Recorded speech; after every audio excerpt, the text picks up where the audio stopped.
That's actually kind of why you probably shouldn't use this for this. Probably you should use a rasp. Then why don't you do that? Too lazy. Seriously? Yeah. Really? Come on, get the wood. I don't want you breaking my bow. You only paid for $20 for this, boy, so you should shut up.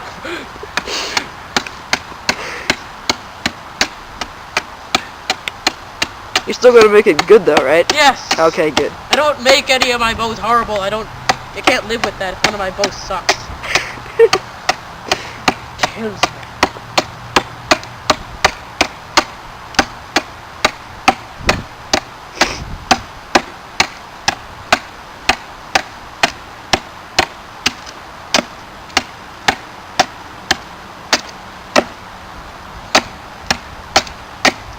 That side looks about good. So it's supposed to be that thin? That's okay, right? Yeah, don't worry about it. Okay. Alright, that's like the basic shape.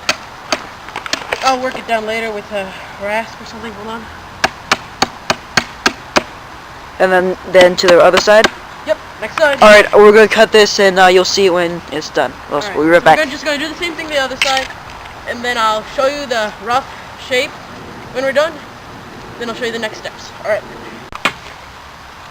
Alright guys, so now we got the basic profile down.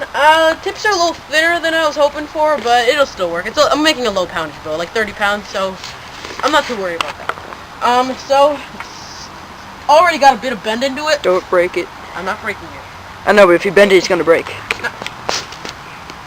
Don't talk! When bows bend, when wood bends, it snaps. No, just calm down, Matt. You're the cameraman. Go charge. Cameraman, go charge.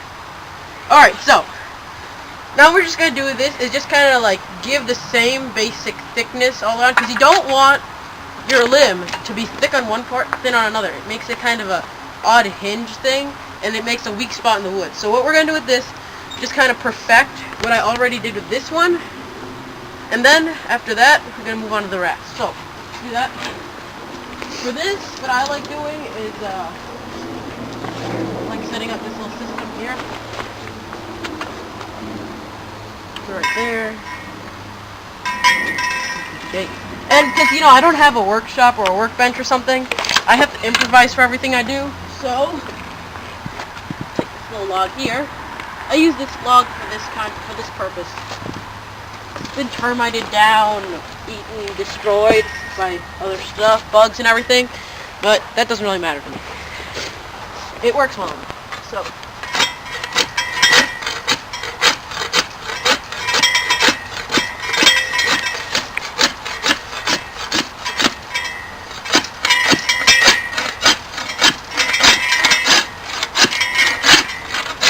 Easy, don't hit yourself. Dude, don't hit yourself. Relax.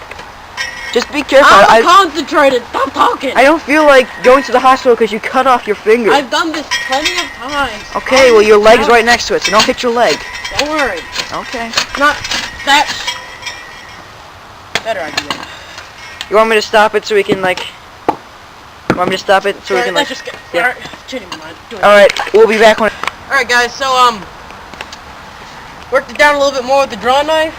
Oh wait. What? That part's too thick! Must take it down! Darn it! He really doesn't like bumps or imperfections. Ah! Easy, easy, easy, easy. Don't go too fast because you're mad. Please don't cut yourself on this. I will get back to you. Alright guys, so sorry about that little moment I had. I saw a bump. Hate bumps. Bumps make me mad. Anyway, so now then, what we have our basic stave now. It's gone from a board to a stave. So yeah, I was gonna get that, but okay. Yeah, okay. Anyway, so now what we're gonna do, so as you can see, bending it. I think this limb has a little more meat on it than this limb, but it's just, the amounts are small. So just now slightly. what we're doing is we're gonna change to a new tool. I talked about it before in the beginning. It's a wood rasp. So I'm just gonna go grab my wood rasp, and as soon as I get it, I'll come back. All right. Okay. So now I got my rasp right here. This is like a wood rasp. This is like the one I use. There's different versions of it. I know there's ones where it's just like a straight handle that comes out and you kind of use it like that. This one I find the most useful to me because I can go with two hands if it's a little bigger job.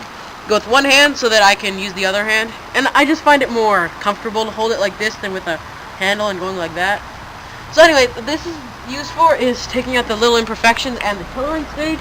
Tillering is basically making sure, in case you don't know, what it means is that because you want the limbs of the bow to bend equally, and for that you have to make sure they have the same amount of material. So, for instance, I'm bending this, right? Can't quite tell, but hold on. The best way to tell is with a string on, but I'm just going to use the mirror, the door mirror. So, yeah. This limb has a little bit more meat on it than this limb, right? So, what we want to do... You gonna sand that one down? We're going to rasp it down. That's what I mean. So, we're going to rasp it down until it's about equal to this, and then what we're going to do, we're going to cut in some knocks, put a string on it, and then do final tillering. So, but before we do that, actually, we got to make the handles. We use the same tool, the wood rasp, because you could use a knife, you could use a hatchet, you could use all that stuff, but first of all, it's not as accurate. You could easily go too hard, split the thing, and that's not a good idea.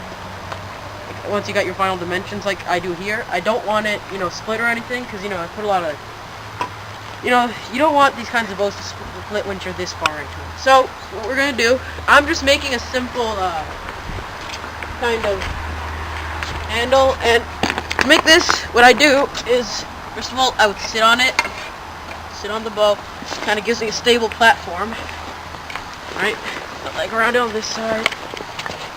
Okay, so, so what we're going to do, right, is we're going to just kind of start here, and what we're going to do, we're going to get like a kind of shape that goes out like that, so it's a little bowl shape almost, on both sides. And then what we're going to do is we're going to get all the corners, no sharp corners, because it's the handle, you want the smoothest handle. And so, let's start.